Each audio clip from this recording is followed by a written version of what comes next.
Hello everyone, welcome to our YouTube channel वेट भाई का ज्ञान। आज की वीडियो में हम बात करने जा रहे हैं 2022 के paper veterinary gynaecology and obstetric paper 2 के बारे में, जिसके अंदर 2 यूनिट कवर होती हैं, वेटनरी ऑब्स्टेट्रिक्स की और वेटनरी एंड्रोलॉजी और एआई की। So without wasting any time let's start this video. तो सबसे पहले फिल इन द ब्लैंक्स की बात करते हैं। तो सबसे पहला है जो यूट्राइन इंसिजन है वो किसके एंड ऑफ द यूट्रस में कहाँ पे लगता है, तो वो close to the apex end of the uterus. फिर है the postpartum lochia in grace is green colour in which is due to the presence of, तो ये यूट्रोवर्डिन की प्रेजेंस में होता है। फिर है जो लेंथ है second stage of parturition is 30 minutes in mare, ये सभी जानते हैं। The abortion due to the trichomoniasis occurs at the 3 month of gestation in cows. अब जो टिपिकल सर्वाइकल स्टार है is present in the placenta of, ये mare के अंदर होता है। नॉन या पार्शियली डायलेटेड सर्विक्स जो होती है causing dystocia in eaves is called ringworm. और जो वेजाइनल स्पाइरल जो फोल्ड्स होते हैं डायग्नोस्टिक वैल्यू फॉर साउ। और जो सर्जिकल करेक्शन करते हैं employed by for pneumovagina in mare is known as, तो उसे कैसलिक ऑपरेशन बोलते हैं। फिर जो कुबर्नी टेस्ट होता है वो किसके लिए परफॉर्म किया जाता है, 150 डे जो होता है गेस्टेशन मेयर के अंदर, वो पहचानने में काम आता है। फिर normal position of bovine fetus at the time of calving is, तो डोर्सोसैक्रल। फिर टेस्टोस्टेरोन किससे होता है, Leydig cells of the testis से निकलता है। फिर हमारा name the powder use for the seal laboratory end of the storage, तो यह है पॉलीविनाइल अल्कोहल। फिर है जो गेस्टेशन लेंथ होती है कैमल की वो कितनी होती है, 13 मंथ्स। और जो प्राइमरी सेक्स ऑर्गन है बुल का वो है टेस्टिस। और जो sticker tumour is mostly seen in dog species. Sticker tumour हम टीवीटी को बोलते हैं, ठीक है। टीवीटी किस में होता है, डॉग में होता है, ट्रांसमिसिबल वेनरल ट्यूमर। फिर हमारा सिगमेंट फ्लेक्सर जो होता है प्री स्कॉटल किस में होता है, तो 2 स्पीसीज है जिसमें प्री स्कॉटल होता है, वो है बोर और कैमल। बाकी सब में जो है पोस्ट स्क्रॉटल होता है कॉमनली।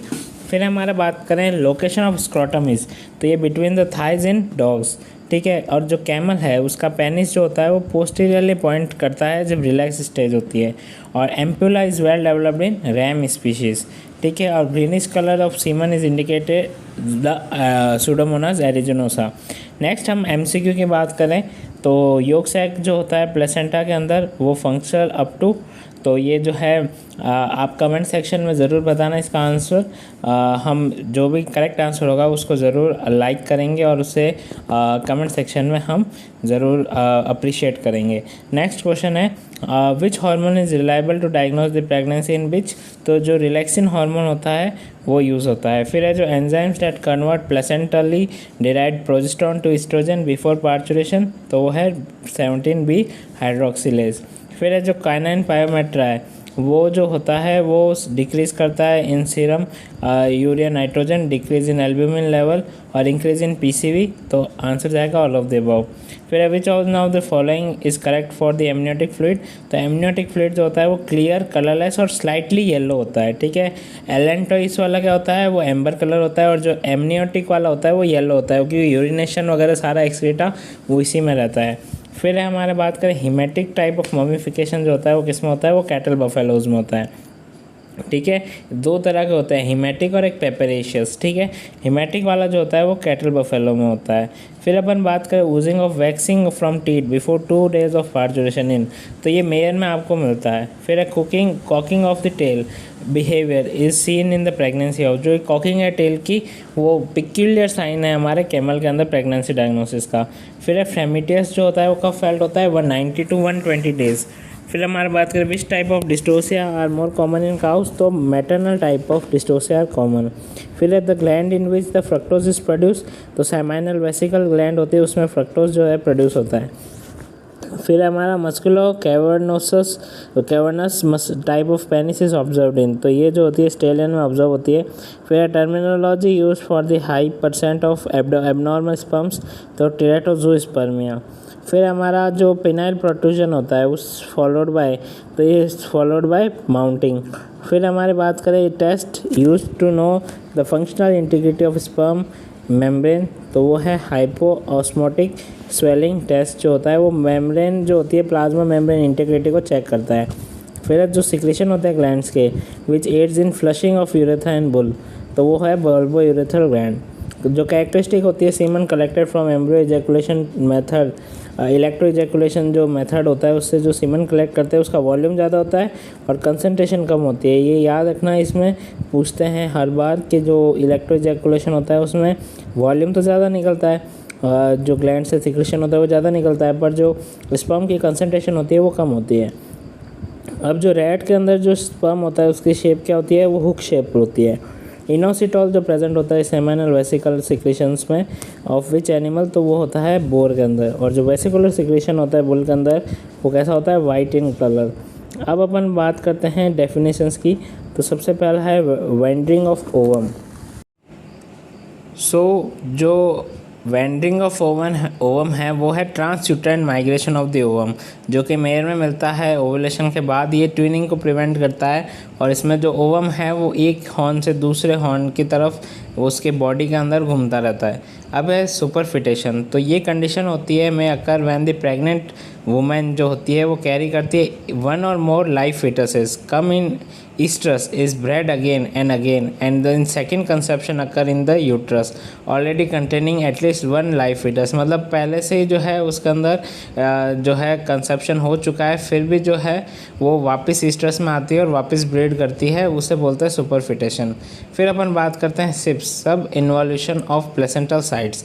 ये जो सब इन्वॉल्यूशन है प्लेसेंटल साइट का, ये फेलियर होता है of sloughing of the placental masses is the cause. Involution में take up to 12 weeks, bitches less than 3 years of age and more affected। Chronic haemorrhagic discharge होता है पोस्टपार्टम में। फिर बात करें हिस्टेरोसील की, तो हिस्टेरोसील कुछ नहीं है, ये है descent of the uterus into the vagina and in severe cases it protrude out of the vulva. ये एक तरह का हर्निया है, ठीक है, यूट्रस का। It is more often secondary to the lack of support and suspension of the pelvic organs.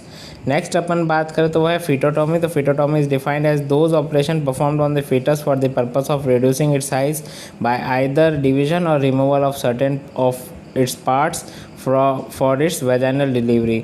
फीटोटॉमी जो होती है वो पार्शल भी हो सकती है, जिसके अंदर हम सिर्फ कुछ पोर्शन रिमूव करते हैं, और एक टोटल भी होती है जिसके अंदर हम कंप्लीट फीटस को डिवाइड कर देते हैं मैनी पार्ट्स में। नेक्स्ट अपन बात करते हैं ब्रीच प्रेजेंटेशन की। तो ब्रीच प्रेजेंटेशन जो होती है वो जो होती है बायलेटरल जो है, इसके अंदर हिप फ्लेक्शन होता है। इसमें प्रेजेंटेशन पोस्टीरियर लॉन्गिट्यूडनली होती है और पोजीशन इसमें डोर्सोसैक्रल होती है, पर जो पॉस्चर होता है वो कैसा हो जाता है, बायलेटरल हिप फ्लेक्शन हो जाता है। ये बहुत ही इंपॉर्टेंट जो है इसके अंदर हमें पूछी जाती है। नेक्स्ट अपन बात करें थॉइंग की। तो थॉइंग कुछ नहीं होता कि सीमन को जो है फ्रोज़न स्टेट से लिक्विड स्टेज में जो लाते हैं 37 डिग्री वाटर बाथ में रख के, कितनी देर तक रखते हैं, 30 सेकेंड्स तक, तो उससे थॉइंग बोलते हैं। फिर है प्यूबर्टी। तो it is the age when the sexual organ जो होते हैं वो फंक्शनली डेवलप होते हैं। डेवलपमेंट होता है सेकेंडरी सेक्सुअल कैरेक्टर्स का, और एबिलिटी जो होती है मेल की copulate with the female is known as puberty. फिर अपन बात करते हैं फ्लेमान रिएक्शन की। तो फ्लेमान रिएक्शन क्या होती है, एनिमल जो होता है जब अपन एक्सपोजर करते हैं फीमेल से, तो उसके जो फेरामोन्स होते हैं उससे उसके अंदर क्या होता है, वोमेरोनेजल ऑर्गन जो होता है वो स्कैन को सेंस करते हैं और वो अपने कर्लिंग करता है लिप्स की, और हेड जो होता है वो स्ट्रेट करता है, नेक जो है वो अपन को वैसे फैसिलिटेट करता है, तो उसे बोलते हैं फ्लेमान रिएक्शन। फिर है बॉलिंग अप। तो बॉलिंग अप जो होती है बोर में मिलता है, जो पेनिस होता है बोर का, वो इज़ प्रोट्रूडेड इन प्रीप्यूशियल डायवर्टिकुलम, वो अपने प्रीप्यूशियल डायवर्टिकुलम में प्रोट्रूड करता है और फिर फैसिलिटेट करता है masturbation, this is known as balling up. फिर टेस्टिकुलर हाइपोप्लेशिया। तो ये एक यूनिलेटरल भी हो सकता है, बायलेटरल कंडीशन है, ठीक है। ये जब प्यूबर्टी या उससे लेटर जो है हमें पता लगता है, जिसके अंदर जो टेस्टिस होता है उसकी साइज़ जो होती है वो रिड्यूस हो जाती है, ठीक है। और जब बायलेटरल होगा तब तो उसके अंदर स्पर्म कंसंट्रेशन नहीं होती, ठीक है, सीमन के अंदर, और पर लिबिडो इसमें हाई रहती है, ठीक है, यूनिलेटरल हो चाहे बायलेटरल हो। फिर रिएक्शन टाइम की। तो रिएक्शन टाइम जो होता है वो पीरियड होता है जब हम बुल को जो है प्रेजेंट करते हैं फीमेल से, तो और वो प्रेजेंट करने के बाद जब स्टिमुलेट होता है और फर्स्ट माउंट करता है तब तक का पीरियड जो है वो रिएक्शन टाइम होता है। एक्जॉटिक ब्रीड जो होती है वो 2 to 3 मिनट्स लेती है, और जो इंडिजिनस बुल होते हैं वो 5 मिनट्स लेते हैं। नेक्स्ट है हमारा प्रोलैप्स इन बोवाइन, शॉर्ट नोट। तो प्रोलैप्स जो होता है वो एक एवर्जन है यूट्रस का। देखो इसके अंदर जो है 3 तरह के प्रोलैप्स हो सकता है, यूट्राइन प्रोलैप्स, सर्वाइको वैजाइनल प्रोलैप्स या फिर वैजाइनल प्रोलैप्स, ठीक है। हम जनरल बात करते हैं तो यूट्राइन प्रोलैप्स की बात करते हैं। तो इसमें कास्टिंग ऑफ वेदर या फिर casting of the calf bed से भी क्वेश्चन आ सकता है। It occurs immediately after parturition और ओकेशनली जो होता है सेवरल आवर्स और डेज लग जाते हैं। कॉजेज़ क्या है? हाइपोकैल्सीमिया, वायलेंट और स्ट्रॉन्ग टेनिसमस, रिलैक्स्ड एटोनिक और फ्लैसिड जो है उसके अंदर uterus, retention of placenta specially at the ovarian और ग्रेविड हॉर्न, एक्सेसिव जो है रिलैक्सेशन हो जाता है पेल्विक और पेरिनियल रीजन्स का, इनएडिक्वेट एक्सरसाइज और vigorous force apply during the force traction of the fetus. Clinical signs आते हैं इसके अंदर जो है वार्म टू टच इनिशियली, और जो है यूट्रस जो होता है वो ग्रॉसली कंटेमिनेटेड और लेसरेटेड होता है, एडिमेटस हो जाता है, ठीक है, एंजाइटी वगैरह रहती है और डेथ भी हो जाती है अगर इंटरनल हेमरेजेस भी अगर हो जाते हैं, ठीक है। नेक्स्ट अपन बात करें तो वह है यूट्राइन इनर्शिया। तो यूट्राइन इनर्शिया जो होता है वो एक वीक और absence of uterine contraction during first और सेकेंड स्टेज ऑफ लेबर, जो कि यूजुअली परसिस्ट होता है into 3 stages and after parturition, ठीक है। अब अपन बात करें प्राइमरी और सेकेंडरी इनर्शिया क्या क्या होते हैं। तो प्राइमरी यूट्राइन इनर्शिया किसकी वजह से होता है? जब कोई कॉन्ट्रैक्टाइल पोटेंशियल जो होता है मायोमेट्रियम का उसके अंदर कमी हो जाए। ये ज़्यादातर डॉग और साउ में मिलता है, तो ये क्वेश्चन आता है डॉग और साउ में प्राइमरी यूट्राइन इनर्शिया काफ़ी कॉमन है due to the failure of muscles to respond to stimuli, ठीक है। ये डिजीज़ कंडीशन में देखने को मिलता है। Lack of release of oestrogen और ऑक्सीटोसिन या हाइपोकैल्सीमिया, ओवर स्ट्रेचिंग हो गई या फिर lack of exercise. There is no sign of progress in labour और मेमोरी चेंजेस और ligaments relax and the discharge of mucus from vulva. Treatment कुछ नहीं है, कैल्शियम और ऑक्सीटोसिन लगाते हैं, ठीक है। इसकी ड्रग ऑफ चॉइस है 20% कैल्शियम बोरोग्लूकोनेट, ठीक है, और ऑक्सीटोसिन जो है 1 to 10 IU। फिर है सेकेंडरी यूट्राइन इनर्शिया, ये होता है followed by prolong dystocia and it is characterised by the exhaustion of the uterine muscles, ठीक है। ये ज़्यादातर रिजल्ट होता है of dystocia. The cattle after prolong dystocia the uterus जो होती है वो contract tightly around the fetus, और उसमें क्या होता है बेंडल्स रिंग या फिर कॉन्ट्रैक्ट रिंग डिस्टोसिया में बन जाती है, ठीक है। तो फिर जो ट्रीटमेंट है इसके अंदर कुछ नहीं करते हैं, हम डिस्टोसिया को वापस करेक्ट करते हैं म्यूटेशन से या फिर ऑब्स्टेटिकल ऑपरेशंस करके, और हम उसको फिर रिमूव कर देते हैं, ठीक है, ट्रैक्शन से। नेक्स्ट क्वेश्चन है what is the difference between the hydroallantois and hydroamnion. तो इसके अंदर हमें डिफरेंशियल करना है। तो हम जानते हैं हाइड्रोएलेंटॉइस जो होता है वो 85 to 90% केसेस हाइड्रोएलेंटॉइस के मिलते हैं, जबकि हाइड्रोएमनियन के सिर्फ 5 to 10%। एब्डोमिनल एनलार्जमेंट होता है develop rapidly with in 5 to 10 days, जबकि उसके अंदर बहुत वीक्स लग जाते हैं। जो एलेंटॉइस है उसके अंदर एब्डोमिनल वॉल राउंड होती है, डिस्टेंडेड एंड टेंस, जबकि उसमें पियर शेप्ड और लेस टेंस होता है, ठीक है। और हम जानते हैं कि इसके अंदर जो है एलेंटॉइस जो होता है उसमें क्या होता है जो पेपल शेप जो है कंडीशन आती है, ठीक है, और जो इसके अंदर एब्डोमेन होता है वो एप्पल शेप हो जाता है, दोनों तरफ से बायलेटरल जो है एनलार्जमेंट हो जाता है ब्रॉड की तरह, जबकि जो एमनियोटिक है उसमें पियर शेप हो जाता है, ठीक है। फिर फीटस जो होता है प्लेसेंटाम्स आर नॉट इजीली पाल्पेटेड और वेलोटेड पर रेक्टम, और उसमें तो बिल्कुल ही पाल्पेट नहीं होता, ठीक है। और जो एलेंटॉइक फ्लूइड है वो वाटरी, क्लियर और एम्बर होता है, जबकि उसमें सिर पे विसेड होता है, ठीक है, एमनियोटिक में। फिर normal fetus occasional small twins निकलते हैं, जबकि उसके अंदर डिफेक्टिव एलोमली इसकी वजह से ज़्यादा होता है, ठीक है। इसके अंदर ये और भी आप इसके डिफरेंसेस लिख सकते हो, ठीक है। प्रोग्नोसिस इसमें दोनों में क्या है गार्डेड है, पर जो एमनियोटिक वाला है उसमें फेयर है। अबे सीमन प्रिजर्वेशन के जो है प्रिंसिपल्स और उसके बारे में, तो preservation of spermatozoa in the process in which not only the viability of cells but also their fertilising capacity भी जो है वो मेंटेन की जाती है। तो लाइफ स्पैन जो होता है ना स्पर्म्स का can be increase with the same metabolic level by providing energy and removing of the toxic metabolites, और रिड्यूस करते हैं मेटाबॉलिक एक्टिविटी टू ज़ीरो और मिनिमल लेवल, ताकि उसके अंदर प्रिजर्वेशन में रहे। तो हम क्या करते हैं O2 से या फिर इंक्रीज़ करते हैं CO2 tension that will suppress the aerobic metabolism, और लोअरिंग टेम्परेचर हम लिक्विड फॉर्म में जो है 0 डिग्री में रख सकते हैं, ठीक है। क्रायो प्रिजर्वेशन में हम सब 0 टेम्परेचर रखते हैं, जिसमें मेटाबॉलिक एक्टिविटी जो होती है वो ऑलमोस्ट 0 हो जाती है, ठीक है। लिक्विड जो है लिक्विड स्टेट में रख सकते हैं, ठीक है, रेफ्रिजरेशन स्टेट या रूम टेम्परेचर पे। फ्रोजन स्टेज में सब 0 टेम्परेचर में according to the length of the storage plant different semen extenders जो हैं वो डेवलप हो रखे हैं। फिर नेक्स्ट है हमारा कि कौन कौन से टाइप्स है जिससे हम है ना सीमन कलेक्शन कर सकते हैं। तो सबसे पहले आर्टिफिशियल वेजाइना मेथड, ये सबसे बेस्ट मेथड होता है, ठीक है, for the semen collection in the bull. ठीक है। फिर नेक्स्ट है हमारा इलेक्ट्रो इजैकुलेशन मेथड। इसमें हम इलेक्ट्रोड यूज़ करते हैं जिससे हम जो है उसका इजैकुलेशन जो है वो बाय यूजिंग करंट इम्पल्सेस हम जो है 0 से 5 तक और फिर 10 से 12 तक मेंटेन रखते हैं और फिर वापस डिक्रीज़ करता है तो वो इजैकुलेशन दे देता है। तो ये हम इलेक्ट्रो इजैकुलेशन मेथड में यूज़ करते हैं। इसमें हमने अभी ऊपर पढ़ा था कि इसमें जो वॉल्यूम जो है वो ज़्यादा होता है पर कंसनट्रेशन क्या होती है, कम होती है। थर्ड है मसाज मेथड। इसमें हम पर रेक्टमली जो है हम जो एसेसरी सेक्स ग्लैंड्स हैं उसको जो है हम पाल्पेट करते हैं, मसाज करते हैं जिससे उसका इजैकुलेशन इंड्यूस होता है। फोर्थ है हमारा directly from the vagina after natural service. तो इसे स्पून मेथड भी बोलते हैं। ठीक है, इससे हम जो है स्पून से जो है उस मेथड से हम जो है डायरेक्टली आफ्टर सर्विस हम उसको कलेक्ट करके इंसेमिनेट कर सकते हैं दूसरी कैटल्स को। और फिफ्थ है कॉन्डम मेथड। फिर नेक्स्ट अपन बात करते हैं एडवांटेजेस और डिसएडवांटेजेस ऑफ एआई। तो ऑफ कोर्स जो फास्टेस्ट जेनेटिक इंप्रूवमेंट है वो एआई कर पाई है और कंट्रोल ऑफ वेनरल डिजीजेस, ठीक है, इजी ट्रांसपोर्टेशन और प्रिजर्व सीमन, इफेक्टिव यूज़ कर सकते हैं सुपीरियर बुल का, ठीक है। It facilitates progeny testing of sires, maximum utilisation कर सकते हैं इलाइट बुल्स जनरेशंस का, use of good bulls with physical inability, monitoring reproductive health of the female, no need of maintenance of the breeding bull for natural services, increase rate of conception, old और heavy injured sires को भी use कर सकते हैं और cryo preservation good quality semen का -196 degree में कर सकते हैं।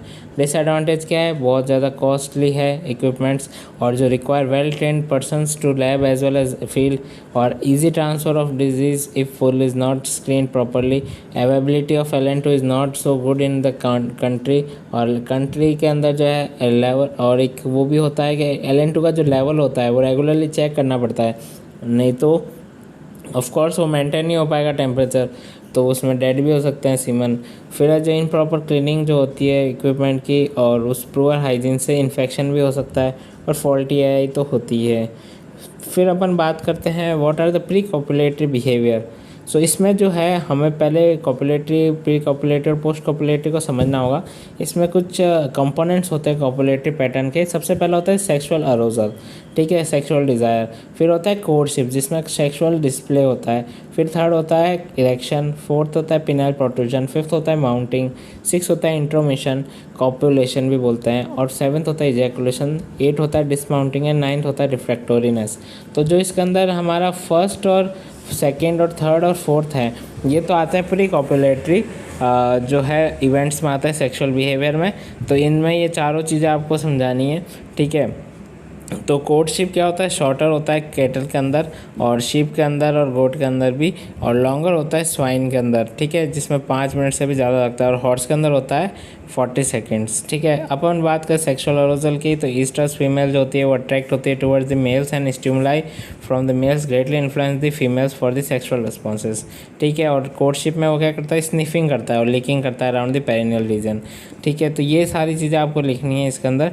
फिर स्पर्मेटोजेनेसिस, तो it is the different types steps by which spermatogonia are transferred into spermatozoa in the testis, ठीक है। तो इसके अंदर जो स्पर्मेटोगोनिया जो होता है 2N वो जो है प्राइमरी स्पर्मेटोसाइट में कन्वर्ट होता है, फिर मियोसिस होता है, उससे सेकेंडरी स्पर्मेटोसाइट बनता है, फिर स्पर्मेटिड बनता है, फिर स्पर्मियोजेनेसिस से स्पर्मेटिड से स्पर्मेटोजोआ बनता है। एंडोक्राइन कंट्रोल की बात करें स्पर्मेटोजेनेसिस की तो हाइपोथैलेमस से जो है एंटीरियर और जो है पिट्यूटरी ग्लैंड जो होती है वो LH और FSH रिलीज़ करती है, और वो LH और FSH जो है LH तो लेडिक सेल से टेस्टोस्टेरोन निकालता है और FSH जो है सर्टोरी सेल से स्पर्मेटोजेनेसिस इंड्यूस करता है टेस्टोस्टेरोन और स्पर्म प्रोडक्शन बढ़ता है। स्पर्मेटोसाइटोजेनेसिस क्या होता है, cell division of spermatogonia type A to production of rounded spermatids. और स्पर्मियोजेनेसिस क्या होता है, मेटामॉर्फोसिस जो होता है स्पर्मेटिड्स का इंटू एलोंगेटेड स्पर्म सेल्स उसे बोलते हैं। अब अपन बात करते हैं initiation of parturition in cow and goat. ये अब हमारा मेजर क्वेश्चन स्टार्ट हो गया है, ठीक है। इनिशिएशन कैसे होता है पार्चुरेशन का, तो फीटल जब स्ट्रेस होता है तब हाइपोथैलेमस से जो है ACTRH निकलता है, ठीक है। फिर एंटीरियर पिट्यूटरी से जो है स्टिमुलेशन मिलता है, फिर वो एड्रिनल कॉर्टेक्स से कॉर्टिसोल निकलता है। ये जो है किसके अंदर है, फीटस के अंदर जो है ये कहानी चल रही है। अब जब कॉर्टिसोल निकलता है तो वो कॉर्टिसोल जो है प्लेसेंटल एंजाइम से जो है सर्वाइकल सॉफ्टनिंग, वो प्रोजेस्टेरॉन का लेवल तो कम कर देता है और एस्ट्रोजन लेवल का हाई कर देता है। तो सर्वाइकल सॉफ्टनिंग होती है, लिक्विफिकेशन होता है म्यूकस का, लुब्रिकेशन होता है और वहाँ पे जो है मायोमेट्रियल कॉन्ट्रैक्शन स्टार्ट हो जाता है एंड एंगेजमेंट हो जाता है fetal head at cervix, cervical stimulation, Ferguson reflex start हो जाता है, ऑक्सीटोसिन निकलता है और मायोमेट्रियल कॉन्ट्रैक्शन स्टार्ट हो जाता है। इधर जो है प्लेसेंटा जो है वो पोस्ट PGF2 अल्फा रिलीज़ करता है जिससे CL का लाइसिस होता है और जो है रिलैक्सिंग हार्मोन निकलता है जिससे पेल्विक स्ट्रेचिंग जो है वो उससे प्रिवेंट होती है। फिर अपन बात करते हैं प्रिपेरियम स्टेजेस के बारे में। तो प्रिपेरियम पीरियड, इंटरमीडिएट पीरियड और पोस्ट ओव्यूलेटरी पीरियड, ये 3 चीज़ें होती है। इसके अंदर सबसे पहला होता है puerperal period. It begins at the time of calving और continue until the pituitary gland become responsive to GnRH। It is of 7 to 14 days duration after calving. फिर होता है intermediate period. It begins with increase pituitary sensitivity of GnRH और continue करता है until first postmortem ovulation. फिर होता है post ovulatory जो कि बिगिन होता है eight the time of first postmortem ovulation and last until involution is complete at the 45 days postmortem in normal calves. Next upon question की बात करते हैं यूट्राइन टॉर्जन की। तो ट्विस्टिंग और rotation of the pregnant uterine horn on it's long axis, जो long axis होती है उस पर जो ट्विस्टिंग हो जाती है या रोटेशन हो जाता है प्रेग्नेंट यूट्राइन हॉर्न का, उसे बोलते हैं यूट्राइन टॉर्जन। सबसे कॉमन है कैटल और बफेलो में और ओकेजनली मेयर, ईव्स, डो और बिच में भी होता है, रेयरली होता है साउ में। ब्रीड्स जो होती हैं वो सूरती बफेलो ज़्यादा जो है रिस्पॉन्सिबल है इसके, क्योंकि वेलोइंग हैबिट है। अब क्लासिफिकेशन की बात करें तो डायरेक्शन ऑफ टॉर्जन राइट है या लेफ्ट, क्लॉकवाइज है या एंटी क्लॉकवाइज, जो साइट है लोकेशन की प्री सर्वाइकल है, posterior part of the uterine body या पोस्ट सर्वाइकल है। प्री या पोस्ट में बहुत होता है। एंटीरियर वेजाइना जो है उसको पोस्ट सर्वाइकल बोलते हैं और पहले जो यूट्राइन बॉडी वाला है उसे प्री सर्वाइकल बोलते हैं। डिग्री ऑफ टॉर्जन भी डिपेंड करता है, 90 से 360 डिग्री जो है इसके अंदर होता है, उससे भी ज़्यादा हो सकता है। ईटियोलॉजी की बात करें तो मैटरनल डिस्टेबलाइजिंग फैक्टर्स होते हैं, attachment of the broad ligament, unfilled rumen, body frame, age, sudden movements. Fetal factors में काफ का बर्थ वेट ज़्यादा है, reduced amount of amniotic fluid, fetal movement और यूट्राइन टोन। फिर क्लिनिकल साइंस की बात करें तो colic, anorexia, abdominal pain, restlessness, constipation, decrease rumen activity और इसके अंदर non progressive second stage labour, tail switching, twisting of the vulval lips, difficulty in maturation and shock of collapse and death में अकर। अब diagnosis की बात करें तो history से, सिम्टम से, वेजाइनल एग्जामिनेशन से, रेक्टल पाल्पेशन से कर सकते हैं अपन, ठीक है। और फिर ट्रीटमेंट में हम पर वेजाइनल रोटेशन कर सकते हैं फीटस का, ठीक है, बाय हैंड और बाय कैमरास फॉर टॉर्चन फोक, या फिर रोलिंग कर सकते हैं डैम की। तो रोलिंग भी होती है simple rolling by forceful jerky manner, या फिर रोलिंग होती है शेफर्ड्स मेथड से। इसमें हम क्या करते हैं, प्लैंक यूज़ करते हैं। प्लैंक लगाने के बाद जो है हम उसके ऊपर जो है डैम को रोल करते हैं। तो ये तो होता है शेफर्ड्स मेथड, जिसके अंदर हम कोई भी ऊपर वेट नहीं रख रहे, मतलब जो प्लैंक है उसके ऊपर कोई वेट नहीं रख रहे। फिर जो है मॉडिफाइड शेफर्ड्स मेथड आया, जिसने क्या किया कि जो है प्लैंक के ऊपर भी हमने वेट रखना स्टार्ट किया और उसके बाद रोल की। इससे क्या होता है, उससे साइंटिफिक जो इसका फोर्स होता है जो हम बाहर से देते हैं, उसके अंदर जो यूट्रस होता है उस फोर्स से जो है पहले तो फिक्स हो जाता है और जब हम रोल करते हैं तब वो जो है फिटस तो वहीं पोजीशन में रहता है। डैम को रोल करते हैं तो उससे जो है ये करेक्ट होती है। इसमें ऐसा होता है कि जिस साइड का टॉर्शन है उसी साइड में हमें रोल करना होता है, क्योंकि हम मेन फिटस को तो जो है उसके ऊपर प्लैंक रख रहे हैं, तो बाकी जो पोर्शन होगा उसको उसी डायरेक्शन में घुमाएंगे, तो जो बीच में जिस साइड घुमा हुआ वो तो एकदम स्टेबल रहेगा, तो जो बाकी है वो क्या हो जाएगा, सही हो जाएगा। तो ये होता है मॉडिफाइड शेफर्ड्स मेथड या फिर शेफर्ड्स मेथड, ठीक है। फिर अपन बात करें सी सेक्शन भी कर सकते हैं, जिसमें मैकेनिकल मेथड फेल हो जाए तो लास्ट में हमें सी सेक्शन करना पड़ता है। अब हमारा लास्ट जो मेजर क्वेश्चन है वो है factors affecting the male infertility है, ठीक है। तो उसके अंदर हम बात करते हैं तो 3 तरह के होते हैं, इम्पोर्टेशिया कॉन्डाई, इम्पोर्टेशिया जेनरेंडाई और मिसलेनियस कॉसेस। जो इम्पोर्टेशिया कॉन्डाई होता है वो होता है रिड्यूस और complete lack of sexual desire और एबिलिटी टू कॉपुलेट, ठीक है। इसके अंदर जो बात करें तो क्या होता है कि जो वो एनिमल का जो सीमन है वो तो एकदम नॉर्मल है। अगर वो कॉपुलेट करेगा तो वो फर्टाइल सीमन होगा उसका, पर वो क्या होता है कि उसके अंदर डिज़ायर नहीं होती, या फिर उसके अंदर क्या होता है कोई पैथोलॉजिकल कंडीशन हो जाती है जिससे वो कॉपुलेट नहीं कर पाता। तो इसमें आता है हेरिडिटरी होता है एक तो फैक्टर, ठीक है, हेरिडिटी कंजेनाइटली उसके अंदर कोई दिक्कत है, या फिर उसके अंदर न्यूट्रिशन की कमी, जो न्यूट्रिशन होता है विटामिन ए और मिनरल्स मिक्सचर्स वगैरह वो प्रॉपर ना हो तो उससे लिबिडो नहीं होती। फिर होता है सिस्टमिक डिजीजेस, ठीक है, कोई ब्रुसेलोसिस या ऐसा कोई डिजीज़ है जिससे वो कॉपुलेट नहीं कर रहा। एज फैक्टर्स होते हैं, जो यंग एज होता है उसमें ही जो डिज़ायर होता है, ओल्ड एज में ये चीज़ डिज़ायरेबल नहीं होती। मैनेजमेंट हो गया। साइकोजेनिक कॉजेज़, जो मेल जो होता है वो प्रोन होता है ड्यूरिंग दी जब वो बच्चा होता है तब उसके अंदर कोई चोट लग जाए उसको, क्या कुछ ऐसा हो जाए जो उससे साइकोलॉजी में बैठ जाए, तो फिर वो जो है सीमन डोनेट नहीं करता। क्लाइमेट हो गया, एंडोक्राइन डिस्टर्बेंसेस हो गए, disease of joints and muscles, nerve, bone और टेंडन, डिजीज ऑफ पेनिस और प्रीप्यूस, जिसमें आता है बैलेनोफ्थाइटिस। बैलेनोफ्थाइटिस क्या होता है? पोस्टाइटिस, जो इन्फ्लामेशन होता है प्रीप्यूस और ग्लांस पेनिस का, ठीक है। फिमोसिस हो गया, फिमोसिस यानी प्रोट्रूड नहीं कर पा रहा पेनिस को। पैराफिमोसिस मतलब प्रोट्रूडेड पेनिस को रिट्रैक्ट नहीं कर पा रहा। फेलोकैम्पिस हो गया। फेलोकैम्पिस में क्या होता है कि डेविएशन हो जाता है पेनिस का, ठीक है, लेटरल या वेंट्रल डेविएशन। डायफेलस यानी टू जो है पेनिस हो जाता है। कंजेनाइटल है ये, जिसके अंदर जो है फॉग्ड पेनिस भी बोलते हैं, इससे भी दिक्कत होती है। एडिशंस हो गए या रप्चर हो गया, ट्यूमर्स हो गए, प्रोलैप्स हो गया। अदर कॉजेज में हर्निया हो जाता है, इंग्विनल वगैरह। Premature erection, loss of innervation, urinary कैल्कुलाई की वजह से, और फिर पेनफुल कॉजेज़ की वजह से। फिर अपन बात करें इम्पोटेशिया जेनेरेंडाई, तो इम्पोटेशिया जेनेरेंडाई का मतलब होता है इनएबिलिटी और रिड्यूस एबिलिटी टू फर्टिलाइज। इसमें उसकी क्या होती है, फर्टिलिटी ही रिड्यूस्ड है, वो कॉपुलेट तो कर रहा है अच्छे से पर उसकी फर्टिलिटी पावर नहीं है उसे फर्टिलाइज करने की। तो ये भी होता है। एक तो नॉर्मल सीमन जो हमें अपेरेंटली दिखता है, एक होता है एबनॉर्मल। एबनॉर्मल में तो क्या होता है, जो क्रेप्टोऑर्किडिज्म, इंग्विनल हर्निया, इम्परफेक्ट है, टेस्टिकुलर डिसेंट या फिर टेस्टिकुलर हाइपोप्लेसिया, ये सारी चीज़ें आती हैं।